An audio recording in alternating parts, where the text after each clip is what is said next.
Hello everybody, I'm back, and I've actually been trying to film this video for at least a week, maybe a little bit more, but the opportunity hasn't come up until today.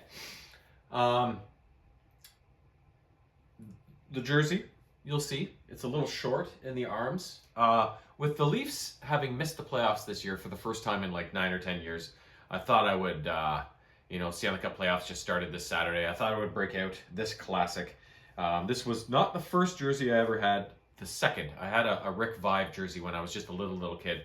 And then I got this one maybe like grade 6, grade 7, that kind of era. So, late 80s. And it was my favorite goalie from the 80s. Fucking Alan Bester. So, yeah, a little history lesson of my hockey love growing up. Love the 80s with just the solid blue bar. Oh my god, this jersey's one of my favorites. Anyways, let's get off hockey because it just might enrage me at this point. We got 5 things. First one, a book. The first book in the Finder's Stone trilogy called Azure Bonds. I think that's how you say that. Azure.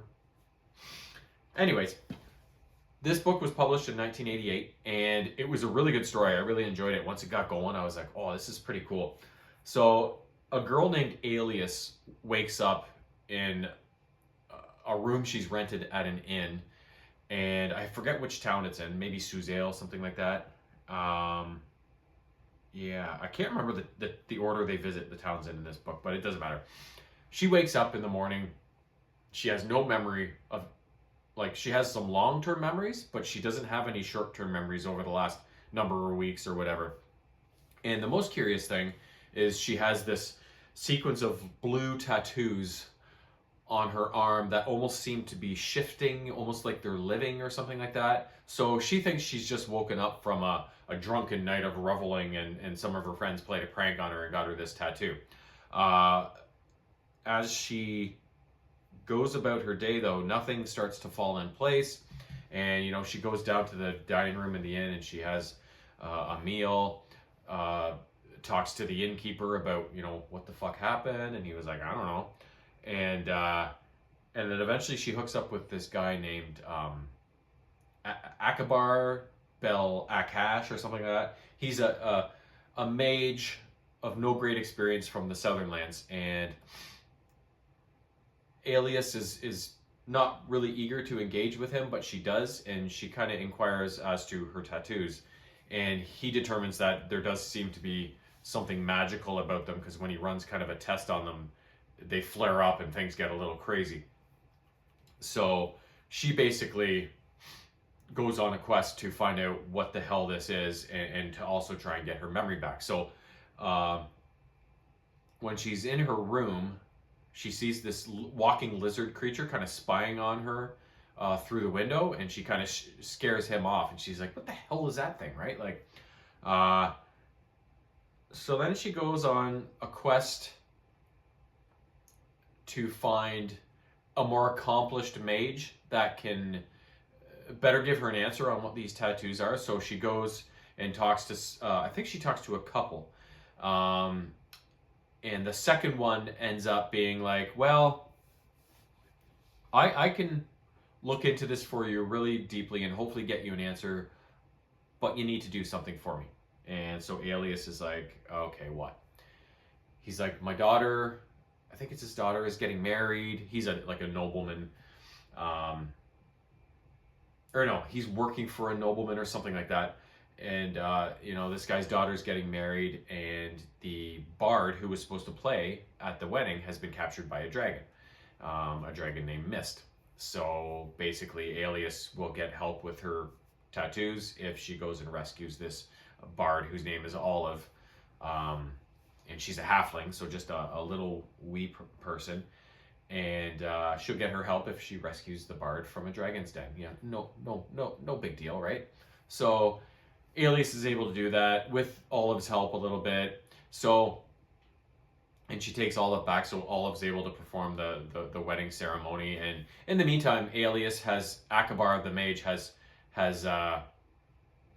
come into her contact again and kind of joined her party, as has the lizard creature, who has formed some sort of a bond with Alias. She just feels there's something familiar about him, and she's comfortable around him. She trusts him. So these three have kind of journeyed together back to the wedding where Olive's going to perform. But at the wedding, a young noble from the Wyvenspur clan, his name is Jojo, gets pressured by his girlfriend to do his impression of the king in the realms at the time. And so he does it, and Alias flips out and tries to kill this guy. The whole wedding, the tent comes down, there's chaos. As it's all clearing up and everybody's coming out from under the tent, Alias takes off. Nobody knows where she went. Nobody dies. Everybody's fine. But everybody's like, what the hell was that? So Akabar's starting to get the idea, like, okay, so she's got this tattoo on her arm that seems, it's very magical in nature. And when this guy did a perfect impersonation of the king, she like launched into kill mode. So something's up here. Like, it's almost like somebody's commanding her to do these things through this tattoo sort of thing. So that's the main story starts then when and Olive ends up joining their party, the Bard. And so the four of them, it's basically their story as they journey to different cities in order to try and find out the origin of these tattoos. And eventually all shit breaks loose, and I believe Westgate, is it Westgate?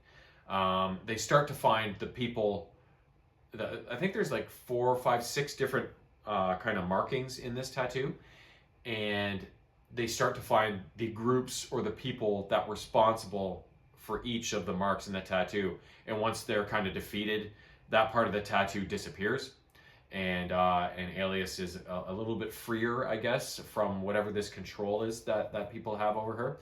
So in the end, we find out that as Alias is going to confront the last person or evil entity that has her under her sway, the last mark on her tattoo, they end up finding this person named the Nameless Bard. Now, the Nameless Bard explains that he was very vain back in the day, and all the songs that he created, he didn't want them to die when he died, and he wanted them to continue to be sung throughout the realms and blah, blah, blah. So he tried to create vessels that would continue to do what he did after he dies and carry on his songs. So he's basically like playing Dr. Frankenstein and trying to create living people to fulfill this person and become the next Nameless Bard and make sure his traditions live on, sort of thing. So when people found out he was doing this, he kind of got banished, and his real name was taken away, and he was called Nameless. And turns out he's from the Wyvenspur family line. His real name was Finder. We'll talk all about that on maybe the next video I do from the next book in this trilogy. But he helps the party deal with the last entity that has Alias under its control, and they're eventually able to defeat this being. And so Alias's tattoo disappears, and she is free to live her life, whatever it may be. Now, since all of these memories that were put in her head are fake, she's basically like a newborn who's an adult, sort of thing. So she has to decide, what am I going to do with my life now, right? Now that I'm free and I'm basically, all the things in my head are fake, I'm going to, go out and make my own life. Now, the other thing we have to note at the end of this book, when they went to confront this last person or monster, whatever it was, that had Alias under its sway, they came through a chamber where there were all these other girls that looked like Alias, kind of suspended in this facility. So Alias wasn't the only one that he tried to create. There was all these other copies of her that could be used if need be, sort of thing. So he was busy at work creating an army of aliases, right? So that's how the book ends. Alias and her friends defeat this last entity, and Alias is free to go. It was a really good book. It took a little while to get going, but it was interesting. Even from the get-go, it was interesting. But it took a while before the action started. But once it started coming, like this book, it was just a really cool story, and you didn't really know what to expect. There was all these twists and turns along the way, and of course a ton of action. I've really enjoyed all these Forgotten Realms books that I've been reading. I only had a couple from when I was young, but I remember when I went on Thrift Books to first start looking at books, I wanted to flesh out the Forgotten Realms series because for some reason they popped into my head, and I was like, those are fun books. I should maybe look at getting some more if I can find any more, right? So I started looking at new ones online, and then I found Thrift Books, and I'm like, oh my god, I can just buy up all the old ones. And so far I haven't been disappointed. There hasn't been one bad book. There's always obviously been some that I like more than others, but there has been no bad books so far. And this one here is probably near the top of the ones that I've read. I thought it was a really cool and interesting story, and very unique in all of the different story elements that were brought into it. So bravo, Forgotten Realms. Next up, a TV show. An awesome TV show. A TV show that was based on an anime show that's been going since, I think, I looked it up, since 1999, and has over 1,100 episodes. What? Hot damn. And that show happens to be, well, it's the second season of One Piece.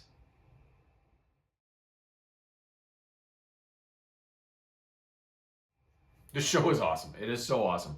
It is so weird and crazy and just awesome.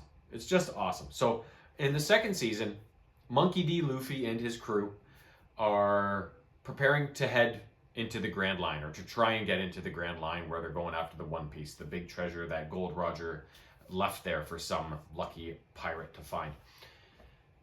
Before they go, however, they stop in Logetown. Logetown is kind of I don't know if it's a capital of something, but it's a big town where Gold Roger was actually hung after he was brought in. It's the Marines' main base, I think, is there. So they're taking a risk going there, but they need to resupply and get weapons and food and all the stuff they need to make a journey on their ship. And Monkey D. Luffy really wants to see the platform where Gold Roger was hung. So they have reasons for being there, but they're taking a big risk. So they do get noticed while they're there by a number of people. The Marines notice them, and one of their top lieutenants or whatever, his name is Smoker. He's amazing. He's always smoking not just one cigar, but 2 cigars. And instead of like an ammo belt around him, he's loaded up with other cigars. Like, the show is just fucking ridiculously amazing. So he goes after the Straw Hat Pirates, but there's other people after them as well. Buggy the clown that could separate parts of his body that they had run-ins with in the first season, he's back. He's going after them. And then other people that Monkey and his crew have kind of crossed in their travels are also coming after them. So there's a big brouhaha that takes place in Logetown, and they just kind of slip out in all the madness sort of thing, right? So then from then on, they're heading into the Grand Line. They have to go up, like they have to go through this river to get to the Grand Line, but it actually goes up. And once they're on the other side after a big adventure there, they're kind of hemmed into this lagoon by this whale, because this huge whale named Laboon, I think his name is, swallows the ship. Monkey D. Luffy is actually thrown off, so he goes and meets a guy nearby that lives in the lighthouse, and he explains the whole whale story and whatever. And Monkey's like, I need to get my ship and my crew out of there. Like, we have plans to go find the One Piece. And the lighthouse keeper is like, your friends are dead. Like, they're inside of a whale. And Monkey's like, they're not dead. So this guy helps Monkey get his crew and his ship out of the whale. And so then they finally set off into the Grand Line. The first island they stop at is a place that seems a little too good to be true. The people there are like so welcoming of pirates. They love pirates. It's like, who loves pirates, right? So they're being all hospitable and accommodating, but turns out it's all a setup. Baroque Works is an organization of evil agents, and they are hunting the Straw Hat Pirates down. So suddenly all of their agents start showing up and take the fight to Monkey D. Luffy and the Straw Hat Pirates. Two of these Baroque Works agents are actually good guys in disguise. So a girl named Nefertiti Vivi or something like that. She's the Queen of Alabaster, or is the Princess of Alabaster, or Alabasta, I guess the island is, the kingdom is. And her friend, I forget his name, is like kind of her minder or whatever. So they're going undercover to do whatever they're doing. I don't know, and to investigate Baroque Works, I think. So they end up kind of becoming allies with the Straw Hat Pirates somewhat reluctantly, even though the one guy dies, so it's just Vivi who is left over. And at first she's kind of a prisoner, but then she ends up kind of becoming their friend and becomes useful and eventually becomes a full part of the crew. So they escape that island, and then they go on. The next one's like a prehistoric island where they run into like giants and dinosaurs, and shit gets off the rails there as well. They eventually rally, recover, move on, and all this while they're being pursued by Baroque Works agents, and that's most of the danger they face. The dinosaurs also were a danger, but there's other things going on, but mainly it's the Baroque Works agents that are harrying them the most. The last stop they make, where the last 3-4 episodes of the season take place, are on it's an island known as the Kingdom of Drum or something like that. Now Vivi, 10 years earlier, was on this island when her father, the king, was treating with the people that ran the Kingdom of Drum. However, the king there, King Wapol, is a maniac, and after Drum was attacked by Blackbeard the pirate and laid to waste, like, he took off and took all the doctors and everything with him. He wanted nothing to do with saving his kingdom from Blackbeard, so he just left them to rot. So when Vivi and the Straw Hat Pirates get to this Kingdom of Drum, she's like, what the hell happened? So then they meet with like the guard of the leader of the resistance there that's trying to keep the civilization there going, and he explains everything that happened. So basically they set up shop on Drum, and they have a couple things to accomplish. First of all, oh shit, I forget her name. The red-haired girl. Shit, I forget her name. One of the Straw Hat Pirates, the girl with the red hair, their navigator, she gets sick. She got sick on the prehistoric island and is not in great shape. But there's rumored to be one doctor left on Drum, and she lives at the top of this craggy peak, but she's reputed to be a witch. But Luffy's like, well, if she's the only one who can help, up we go. So he makes a drastic climb with shit, now I forget his name. The cook with the blonde hair that only fights with his feet. I'm forgetting all their names. But he goes up with him with the girl, and they meet up with the doctor, who's not a witch. She's a little bit of a drunk and kind of an asshole at times, but she's not a witch, and she does treat her patient, and she eventually recovers. So, and also up there helping the doctor is a little reindeer named Chopper, and so he's kind of a reindeer who can talk.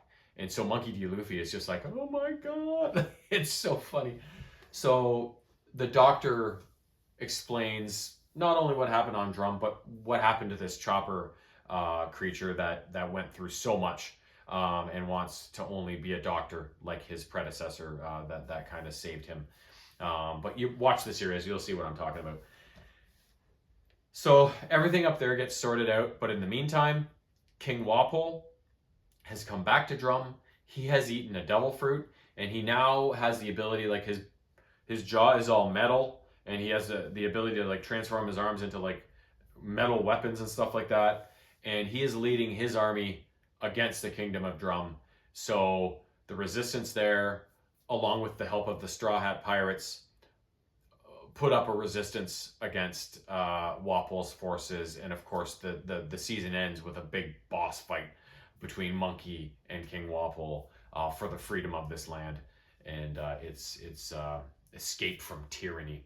And it's quite an epic finale to the season. And in the end, spoiler alert, they win the battle, and they set off into the sea with a new crewmate named Chopper. And at the end of the season, Vivi is like, she's part of the crew, but she's like not really part of the crew, because being the princess of Alabasta, and there's bad tidings going on in Alabasta as far as has been reported. She needs to get back there and set things to rights. So she's like, if you guys can just drop me there and then go on your way to get the One Piece. And Monkey's like, we're not just going to drop you. Like, we're going to come and we're going to help until everything's sorted out, right? So it looks like Vivi's going to be part of the full-fledged crew eventually, I'm guessing. Once they solve the problems on Alabasta, she'll probably, I'm assuming, go with them on their further adventures to get the One Piece. But we won't know exactly what happens until Season 3 comes out. And I don't know when that's going to be. I haven't looked that up yet. But I cannot wait. Next up, we got 3 games to finish this off. The first one, and obviously for One Piece, that was 2026. That just came out a month or 2 ago, the new season of One Piece. So the first game I'm talking about here is from 2021. I downloaded it on my PS5 when it went on sale because I've always wanted to play a game from this series, but I've never been able to. The game in question is called Forza Horizon 5.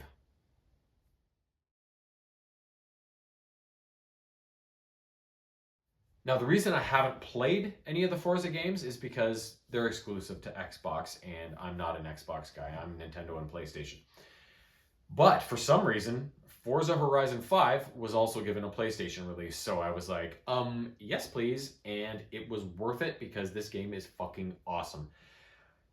It's a different kind of racing game. It's an open world game, and it takes place in Mexico. So basically, Horizon is a racing event where it brings people together to just have fun and witness all sorts of different things going on in the world of cars. So it's this big festival, and you come in as this racer who's looking to become the next big thing, and the next big superstar at Horizon. And so you compete in races and events in order to win and increase your rep and eventually be inducted into the Horizon Hall of Fame. So that's your whole purpose there.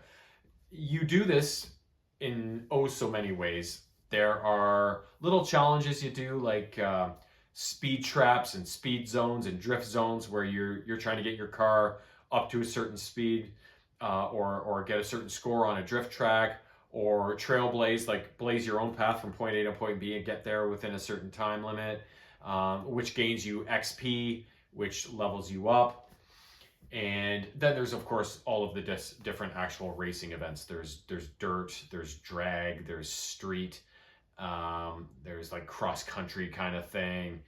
And there's the map is just open to you. And as things open up, you can go choose to do anything you want. So there's all these basic events, but then there's bigger events too that are more important and are a little more high stakes in terms of leveling you up and getting you towards the end of the story. And but the main ones that I really liked, well, I liked them all, but there was ones that were actually story races. They were divided up into chapters, and it basically, these chapter races built into the narrative around the Horizon event and the fact that it was in Mexico. So the people that you meet first upon entering and getting into the Horizon thing, like the other characters in the game, they guide you through these chapter races. And one guy is all about the history of vehicles in Mexico. So you race a bunch of Volkswagen Bugs, and he talks about, the first factories were brought here and whatever, and then the Bugs became the most common car here, and then they went on to win races and blah blah. So it gives you all this history of the history of automobiles in the Mexico region. And then you have this one guy that goes out and does science experiments. So like you go through sandstorms, and you go to a volcano, and you go through the jungle. So you're exploring the terrain of Mexico. And then you have one where you're kind of put on a lucha wrestler outfit, and you race against other lucha people, and it's all about the history of Mexican wrestling and stuff like that. So there's all these different. One of them you're shooting movie scenes as a stunt double driving cars. So there's all these different cool story elements that really really tie in the environment. The fact that it's taking place in Mexico it's not just a backdrop. It's an interactive thing where you actually learn history about Mexico. Some of it correct, some of it just made up.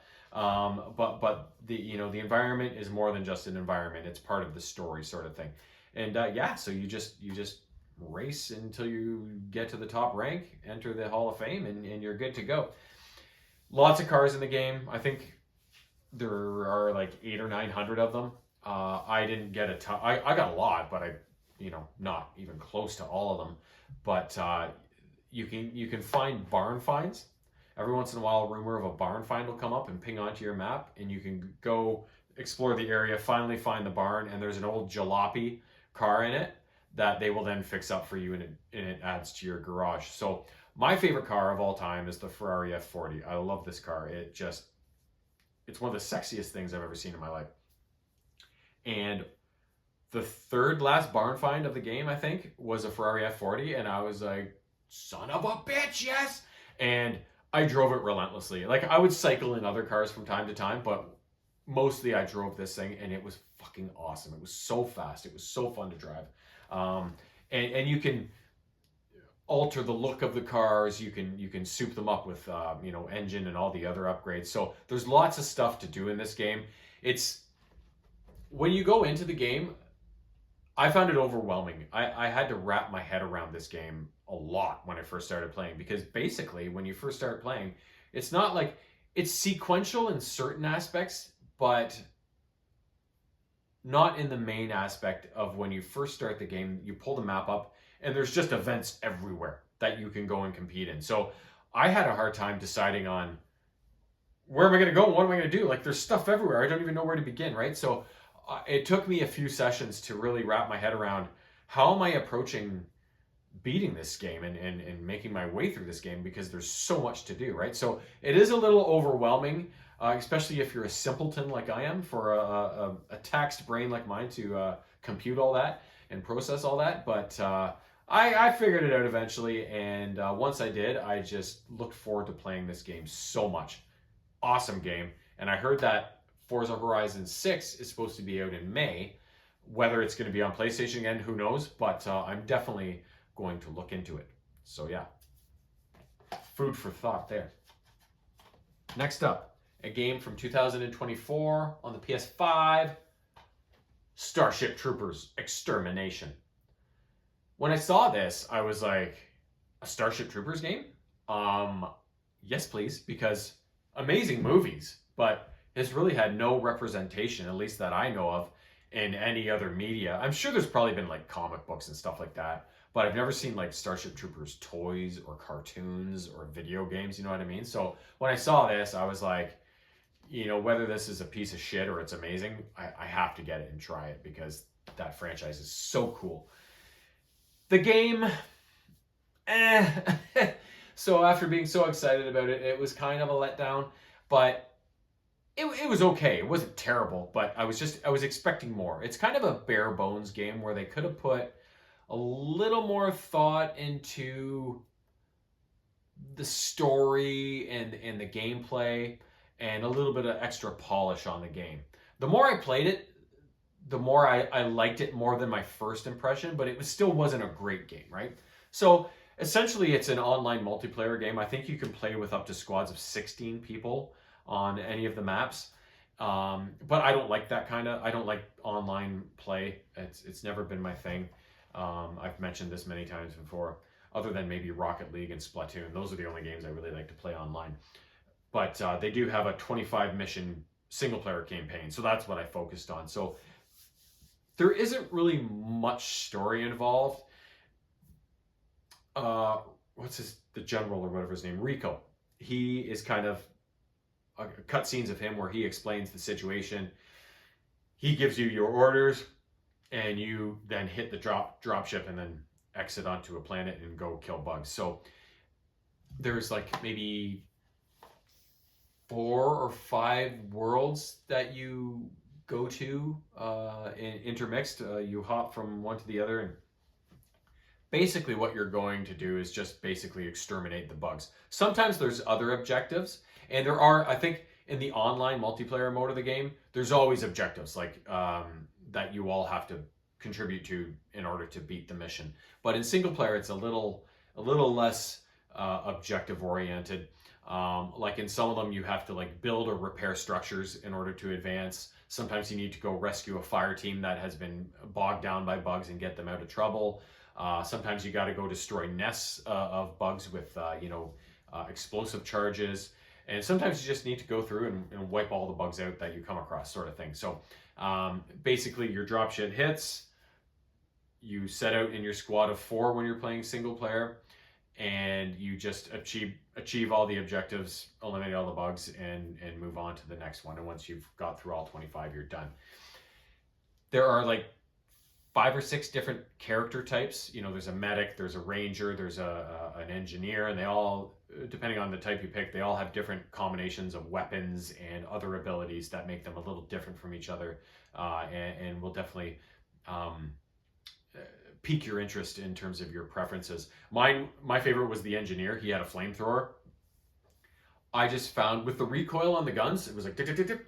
I found that there was a lot of wasted ammunition there, and the ammo can be tight in this game. So I was like, you know what, you don't mess with the flamethrower. I just found it to be the most useful, and it blankets everything, right? Like you get multiple enemies when they're all around you. With one little blast, you're setting a whole bunch of them on fire, right? So I really gravitated towards the engineer and his flamethrower weapon.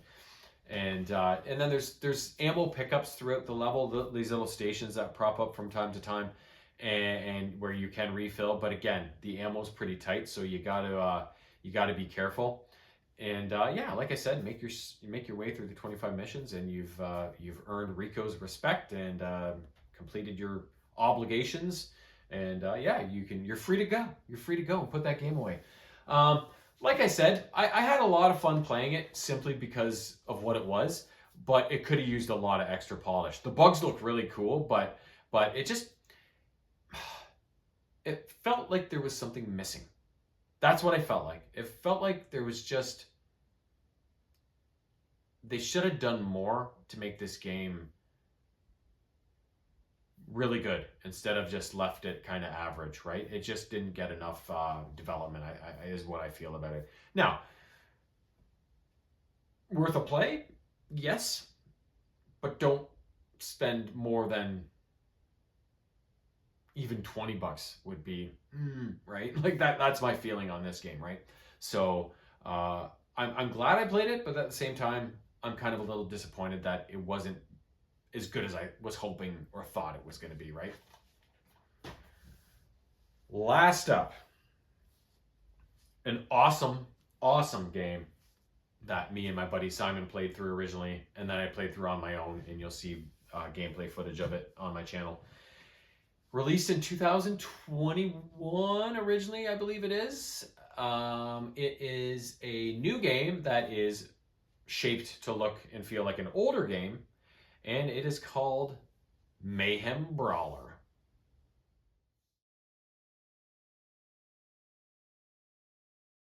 Mayhem Brawler is a side-scrolling beat-em-up brawler game, as you may have guessed from the title of the game. And you control 3 characters from a law enforcement agency called Stronghold. Now, this game takes place in some weird kind of, like, things look normal, like there's normal buildings, there's normal neighborhoods and stuff like that, but the people and the creatures amongst them are a little bit different. For example, Stronghold is actually a super human powered enforcement agency. So the 3 characters you can pick from to start the game, Star, Dolphin, and Trouble, are all sort of mutants. Star, she has the ability to use like telekinetics, I think, and stuff like that. Dolphin is actually a walking dolphin man, and Trouble is kind of like, he's a ginger kind of dude, but he's got like claws and all these hairy arms and these big paws kind of thing. So he's kind of like half animal, half man. And so you set out into your first level of this game, and you're just responding to routine kind of calls, regular calls that a law enforcement agency would get. But as you get into them, you find out whoa, they're leading to something, like this was a weird situation. Something is going on here. So you're trying to get to the bottom of what's going on behind these calls that you're getting, because when you show up to them, it's really weird, and you're facing off against vampires and werewolves and like banshees and stuff like that. So there's a lot of supernatural bullshit going on, and you are tasked with getting to the bottom of it. There are To beat the game, you got to make your way through 7 levels. However, you have choices along the way. Every once in a while, you will face a boss who, you always converse with your enemies after you beat them in a level, and to find out what's going on. And in certain situations, you are given a choice after to either arrest that suspect that you just beat down as the boss, or to let them go. And depending on which one you pick, you will go to a different arc of the story that will lead you to different levels, sort of thing. So there's options you can take. So there isn't just 7 levels in the game. You need to beat 7 to get through the game, but your path through there will take you through a collection of different levels. I'm going to say maybe there's at least a dozen total levels in the game, maybe a bit more, as you make your choices and complete all the different levels. And there's 3 different endings depending on where your choices lead you, that you will need to beat in order to beat the game. There's 3 different conclusions to the story. Playing through the game, great gameplay, great visuals, great humor, and for me, one of the things that I don't require it, because there's lots of good brawling beat 'em up games that don't have this feature in them, but it makes great games even better when it does. And in this game, there are so many like environmental objects and weapons that your enemies drop that you can then use against them. I love picking up weapons in a game and beating the enemy with them. It's just I've loved it since the first time I ever saw it on on a video game, probably in the late 80s, when I was just a young kid. Whether it would have been Double Dragon or Bad Dudes or something like that. Well, the first time I saw that, I was like, what the fuck? That is awesome, right? So to me, that's a huge part of a brawler beat 'em up type of game, and this game has that in spades. A lot of fun with the weapons and stuff you can have in this game, and yeah, like I said, it's just an awesome looking, awesome playing game with lots of fun features in it. And when you're going to the different levels, each level has a title, and it's presented as the cover of a comic book. So it's got very comic books inspired styles and graphics in it, which again, you know me in comics, I read a lot of comics. So this game just had everything that I wanted. The only downside is that it is super short. You can play through 7 levels to beat the game within an hour. Like under an hour, you can beat the game if you have no troubles along the way and beat every level on the first try. So it is very short, but you know me, I've said this a billion times in the past. I'd rather have an awesome short game than a ho-hum medium or long game, So Mayhem Brawler, short but sweet. That's all I got for today. But I'm already working on, I got 2 things over there. I think I might have another joint in the pile today. So I will be back with my next video. I'm going to say very soon, but this one I'm doing right now should have been very soon after the other one. But life happened. I had to drag my feet on making it. But here it is. And hopefully the next one will be hot on the heels of this one. But we'll see. Toodles!